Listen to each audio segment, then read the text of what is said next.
ಆಧ್ಯಾತ್ಮ ಎಂದರೇನು?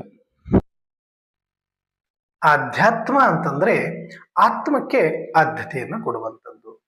ಹಾಗಂದ್ರೆ ಏನು ನೋಡಿ, ಆತ್ಮಕ್ಕೆ ಆದ್ಯತೆ ಕೊಡುವಂಥದ್ದೇನು ಅಂತಂದ್ರೆ, ಈ ಎಲ್ಲರಿಗೂ ಗೊತ್ತಿದೆ ಈ ಶರೀರ ಇದೆ, ಶರೀರದೊಳಗಡೆ ಪಂಚ ಇಂದ್ರಿಯಗಳಿದೆ, ಕರ್ಮೇಂದ್ರಿಯಗಳಿದೆ, ಒಳಗಡೆ ಏನೆಲ್ಲ ಇದೆ ಅಂತ ನಾವು ಜಠರ, ಹೃದಯ ಎಲ್ಲವನ್ನು ಕೂಡ ನಾವು ನೋಡ್ತಾ ನೋಡ್ತಾ ನೋಡ್ತಾ ನೋಡ್ತಾ ಹೋದಾಗ ಈ ಶರೀರದ ಬಗ್ಗೆ ನಮಗೆ ಗೊತ್ತಿದೆ. ಯಾಕಂದ್ರೆ ಈ ಶರೀರ ಪಂಚ ತತ್ವಗಳಿಂದ ಆಗಿದೆ. ಯಥ ಬ್ರಹ್ಮಾಂಡ ತಥ ಪಿಂಡಾಂಡ ಎನ್ನುವಂತೆ ಪಂಚ ತತ್ವಗಳಿಂದ ಈ ಪಂಚೇಂದ್ರಿಯಗಳ ಸಹಿತವಾಗಿರ್ತಕ್ಕಂಥ ಶರೀರ ನಮಗೆ ಪರಿಚಯವಿದೆ. ಆದ್ರೆ ಈ ಶರೀರವನ್ನು ನಡೆಸುವಂತ ಮಾಲೀಕ ಒಬ್ಬನು ಒಳಗಡೆ ಕೂತಿದ್ದಾನೆ. ಆ ಒಂದು ಶಕ್ತಿಯನ್ನ ಕೆಲವರು ಪ್ರಾಣ ಅಂತಾರೆ, ಕೆಲವರು ಜೀವ ಅಂತಾರೆ,